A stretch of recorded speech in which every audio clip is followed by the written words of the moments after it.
रहीम। आज का टॉपिक भी कह सकते हैं और एक पेपर जो मेरी नज़र से गुजरा, इसको मैंने सोचा कि इसको थोड़ा सा ट्रांसलेट किया जाए और इसे अपने लफ्ज़ों में समझा जाए कि जो है वो हमारे जो है कल्चर के मुताबिक जो है वो चीज़ें किस तरह जो है वो सोची समझी और पढ़ी जाती हैं। तो है तो ये एक टॉपिक, जैसे ये दो राइटर ने लिखा है, एक है सारा कैपलान और दूसरा है जैकी वैंडरबर्ग, और ये 2004 में 14 में सॉरी लिखा गया। अच्छा, अब इसमें इम्पोर्टेंस ये है कि हम कुछ चीज़ों को समझें। ज़ाहिरी बात है इसमें थोड़ा सा लिटरेचर भी है इन्वॉल्व और बहुत सारे रेफरेंसेस दिए गए हैं, और ये हेल्पफुल भी होगा एक आर्टिकल को पढ़ने और उसे समझने के लिए, क्योंकि मोस्टली रिसर्च के पर्पस से हम जब भी कोई पेपर या रिसर्च पब्लिकेशंस रेफरेंसिंग में पढ़ते हैं तो हम उसका क्रक्स नहीं समझ पाते। हम सिर्फ वो पढ़ते हैं जो लिखा होता है और उसे as it is, without doing any question, हम जो है वो उसे छाप देते हैं, साथ ही कि हाँ ऐसा है तो ऐसा है। हम बस एक अपना क्राइटेरिया पूरा कर रहे होते हैं कि अगर हमने किसी का ड्रेस देखा है, अगर उस ड्रेस में ड्रॉबैक्स भी हैं, कुछ भी हैं, but if it looks attractive, क्योंकि उसके ऊपर बहुत सारे अच्छी इंग्लिश के बीट्स लगे हुए हैं, तो हम कहते हैं कि नहीं, इसे एज इट इज ही कॉपी कर लेना है। इसके पीछे हम नहीं देखते कि हमारे कल्चरल डिफरेंसेस क्या हैं, हम लोगों की फैक्ट बेस्ड चीज़ें क्या हैं, और हमें किस तरह चीज़ों को आगे लेके चलना है। क्या ये चीज़ें सब की सब अडॉप्ट करनी चाहिए with the name of development, या फिर ये कि इन चीज़ों को ऐसे ही रहने देना चाहिए कि आप वहाँ से उठाएं और इधर पेस्ट कर दें, और आपका कल्चर या जो भी आपकी ट्रेडिशनल नॉर्म्स और रिलीजियस नॉर्म्स हैं या कुछ भी हैं, वो बेशक शोर करते रहते हैं या जो भी करते रहते हैं, आपने नहीं सुनना, आपने बस वहाँ से उठाना है और यहाँ पे पेस्ट कर देना है। और जो कोई इसके अगेंस्ट बोलेगा तो आप कहेंगे कि हाँ ये तो वायलेंस की तरफ जा रहे हैं और हमारी कम्युनिटी ही ऐसी है, इन्हें तो मार दो और ख़त्म कर दो। और फिर ऐसी ऐसी पनिशमेंट्स के लिए, राइट्स के लिए वो आवाज़ उठाई जाएगी कि हम कहेंगे कि बेहतरी है कि चुप करके कॉपी पेस्ट की तरफ ही आ जाओ। एनी हाउ, अब इम्पोर्टेंस ये है कि एक ये पेपर मेरी नज़र से जो गुजरा, इसको मैं चाहती हूँ कि इसको हम थोड़ा सा समझें आम और आसान ज़ुबान में, और फिर ये भी समझें कि वाकई, और इस पे कुछ क्वेश्चंस भी करें कि वाकई ये चीज़ें ऐसे ही एज इट इज़ उठाने वाली हैं, उठा दी जाएं, या फिर इन पे कुछ क्रिटिसिज्म हमारी तरफ से भी होना चाहिए कि हम भी इंसान हैं और उसी तरह शायद जहन भी रखते हैं जिस तरह के ये लोग जिन्होंने ये कुछ अच्छा काम किया है। मैंने ये नहीं कहती, जो भी एफर्ट की है की तो है, तो एटलीस्ट उन्होंने किया है तो हम भी कुछ अपना रिस्पॉन्स इस पे ज़रूर देना चाहिए। अच्छा, अब इस आर्टिकल पर जब मेरी नज़र गुजरी तो ये थोड़ा मुझे दिलचस्प मालूम हुआ। अच्छा, अब इसमें ये है कि जब भी कोई फिनोमेना हो, सोसाइटी से रिलेटेड हो या कल्चर रिलेटेड हो, तो वो सब हम इंसानों के गिर्द घूमती कहानियों पर ही मबनी होता है। जब ये कहानियाँ किसी मजमून की सूरत में पढ़ाई जाती हैं तो आप कहते हो कि जी सोशल साइंसेस का सब्जेक्ट है। जिस तरह अगर ये पेपर अगर मैं देखूं तो मैं कहूँ कि हाँ इसे जेंडर स्टडीज़ में होना चाहिए और इसको हम उसमें पढ़ेंगे। तो इसी तरह पेपर्स को उठा के उनको पढ़ा जाता है, उनको समझा जाता है और फिर इम्प्लीमेंट किया जाता है। अब यहाँ पे इम्प्लीमेंटेशन की बात है कि क्या बगैर सोचे समझे ही फॉरेन लिटरेचर हमें इम्प्लीमेंट कर देना चाहिए? ये एक क्वेश्चन है, इस पे सोचना मेरा भी काम है और आप ऑडियंस का भी काम है, क्योंकि हम यहाँ पे डिक्टेशन नहीं ले रहे, हम सोचने को इन्फ्लुएंस कर रहे हैं कि आप सोचें इस चीज़ पे। फिर औरतों की मेजोरिटी अब वर्ल्ड इकोनॉमी का हिस्सा है, और नहीं भी है तो आप कह सकते हो कि कम से कम इस पे बात हर प्लेटफॉर्म पे की जा रही है कि वुमेन एम्पावरमेंट होनी चाहिए। वुमेन एमेंसिपेशन को लेके जो है वो बहुत सारी बातें की जा रही हैं। इस दौरान इस आर्टिकल में दो किताबों का भी जिक्र हुआ है, अगर आप यहाँ पे देखें तो ये एक तो है जिम कार्टर की call to action, and second है lean in by Sheryl Sandberg.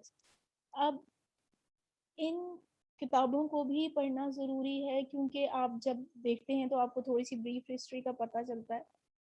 अच्छा, इसमें फर्दर आगे कुछ ऐसी आइडियाज़ की भी बातें की गई हैं जिसमें मैं कहती हूँ कि हाँ, कि जी हिलरी क्लिंटन जो थी, उन्होंने किस तरह वो वुमेन वोटिंग राइट्स के लिए मूवमेंट चलाई, और वो वाकई एक बहुत अच्छा इनिशिएटिव था पास्ट में। अब यहाँ बहुत से वाकयात और बातों को ज़हिर बहस लाया गया, ये नहीं है कि खाली बहुत कुछ चीज़ें हैं, बहुत सारी चीज़ें हैं कि वुमेन को मार्केट में कैसे लेके आया जाए और वुमेन को एम्पावर कैसे किया जाए।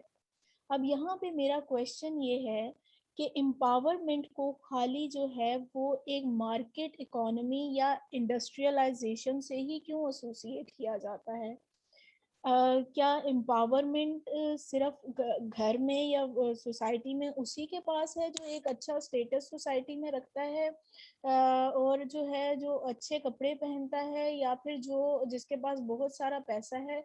क्या क्राइटेरिया जो है जिंदगी जीने का, या एक वो कन्वेंशनल क्राइटेरिया बनाया गया है जो एक कंट्री के लिए बनाया जाता है, वो क्या सिर्फ इंडस्ट्रियलाइजेशन को प्रमोट करना है, लेबर फोर्स को बनाना है, ज़्यादा से ज़्यादा बढ़ाना है, चाहे वो मेल या फीमेल के हों, एथिक्स, और इसमें कोई बाकी एथिक्स इन्वॉल्व नहीं है? इन चीज़ों पर साथ साथ सोचना इस पर पेपर को पढ़ने के साथ साथ बहुत ज़रूरी है। अच्छा, अब यहाँ बहुत सारे माइक्रो फाइनेंसिंग की भी बात की गई है, इन्वेस्टमेंट की भी बात की गई है, और बहुत सारी अपॉर्चुनिटीज़ की बात की है। अच्छा, और फिर जो है अगेन यहाँ पे जो अच्छी बात की गई है, जो मुझे बहुत पसंद आई, वो ये है कि जेंडर लेंस से हर चीज़ को देखा जाए। और दो इम्पोर्टेंट क्वेश्चन राइटर ने खुद ही यहाँ पे किए हैं कि why gender and not women, और सेकंड क्वेश्चन ये है कि why gender and what do you mean by lens? तो जेंडर लेंस क्या है? जेंडर लेंस एक्चुअली मैं इसी को इक्वालिटी कहूँगी, जिसमें दोनों मेल और फीमेल को आपस में डिस्कस किया जा सके, जिसमें जो है वो दोनों के रिलेशंस को देख के और फिर पॉलिसीज को डिज़ाइन किया जाए। जेंडर लेंस इसी को कहते हैं। वुमेन राइट्स की जब भी अलग बात होगी तो आप वुमेन, मैं ये नहीं कहती कि वुमेन राइट्स के लिए नहीं बोलना चाहिए, बोलना चाहिए, लेकिन मुझे ये बताएं कि वुमेन राइट्स पे बोलना अलग बात है और उसकी प्रैक्टिकल इम्प्लीमेंटेशन करना एक अलग बात है। अगर आप इस चीज को देखते हैं, वुमेन जब भी आती है तो वो कहीं ना किसी रिलेशनशिप में मेल्स के साथ इन्वॉल्व है। अगर वो फॉर एग्जांपल मार्केट प्लेस में अपने राइट्स को लेके बच जाती है, उसे अपनी फैमिली में अपने हस्बैंड और भाइयों और सबको देख के चलना है, और बाकी चीजें भी रिलेशंस देखने हैं। इसी तरह same case with the male. आप मेल्स को देखें तो they also do have responsibility, multiple kind of responsibility, जिसमें आप देखते हैं कि as a father, as a brother, performing differently and he behave differently. तो इन सब चीज़ों को लेके और साथ देखना बहुत ज़रूरी है। और ये सब इकोनॉमिक रिलेशन के अलावा हमारे पर्सनल रिलेशन भी हैं, और इकोनॉमी में और एम्पावरमेंट, और अगर ये चीज़ों की हम सब बात करें तो इसमें अल्टीमेटली हम चाह क्या रहे होते हैं कि हमारी ग्रोथ इंक्रीज हो, हमारे लिविंग स्टैंडर्ड, हमारा लाइफस्टाइल इम्प्रूव हो। और ये लाइफस्टाइल अगर इम्प्रूव हो, जिसमें आप सुकून के साथ मेल और फीमेल एक दूसरे की रजामंदी के साथ चलें, तो वो ज़्यादा बेहतर है, ना कि एक दूसरे को जब लड़ेंगे तो हमारी ग्रोथ रेट में ऑटोमेटिकली इफेक्ट होगी। जाहिर बात है, एक वुमेन जब लेबर फोर्स में और वो मेंटली अपसेट है तो she would not perform well और according to the needs of that job. तो आप फिर नहीं कह सकते कि ये औरत जो है वो काम उस तरह कर सकेगी। तो इस वजह से मेंटल हेल्थ और फिजिकल हेल्थ दोनों की इम्पोर्टेंस बहुत ज़रूरी है। और ये रिकग्निशन करवाना, it's all about gender and training में आ जाता है, जिसमें आप दोनों जेंडर्स की आपस ट्रेनिंग करते हैं। अब यहाँ पे अगेन एक क्वेश्चन शुरू आ जाता है कि जी अब रिलीजियस ट्रेनिंग होनी चाहिए कि कल्चरल कन्वेंशनल ट्रेनिंग होनी चाहिए। तो भाई यहाँ पे समझने की बात ये है कि रिलीजियस और कन्वेंशनल ट्रेनिंग कहीं ना कुछ उनमें मैच जरूर होता है। वहाँ पे बहुत सारी चीजें ऐसी ही हैं जो इन वन वे और अनदर लिखी गई हैं और वो सेम ही हैं। तो आप इन चीजों को अलग अलग इनके पिलर्स क्यों क्रिएट कर रहे हैं, जबकि बात बहुत सारी चीजें ऐसी भी हैं, बहुत सारे राइट्स ऐसे भी हैं जो आपके रिलीजन में दिए गए हैं। अगर हम पाकिस्तान और इस्लाम की बात करें तो बहुत सारे ऐसे राइट्स हैं जो हमारे रिलीजन में भी हैं, जो औरत को दिए गए हैं, जो पहले नहीं थे और बाकी कल्चर्स में इवन के नहीं है। और बहुत सारे ऐसे कन्वेंशनल राइट भी हैं जिसे इस्लाम भी इजाजत देता है फॉलो करने की। तो इन दोनों को साथ लेके क्यों नहीं चला जा सकता, और इन दोनों पे क्रिटिकल थिंकिंग करके आप एक दरमियान का रास्ता क्यों नहीं इख्तियार कर सकते। ये इस पेपर को पढ़ने के बाद तो जो मुझे बहुत सारी बातें अच्छी लगी, और फिर इसमें मैंने थोड़ा सा अपनी बात ऐड करते हुए जो एनालिसिस किया है वो आपको उसके भी फर्दर कुछ क्वेश्चंस बना के एक किस्म के आपको बताए हैं।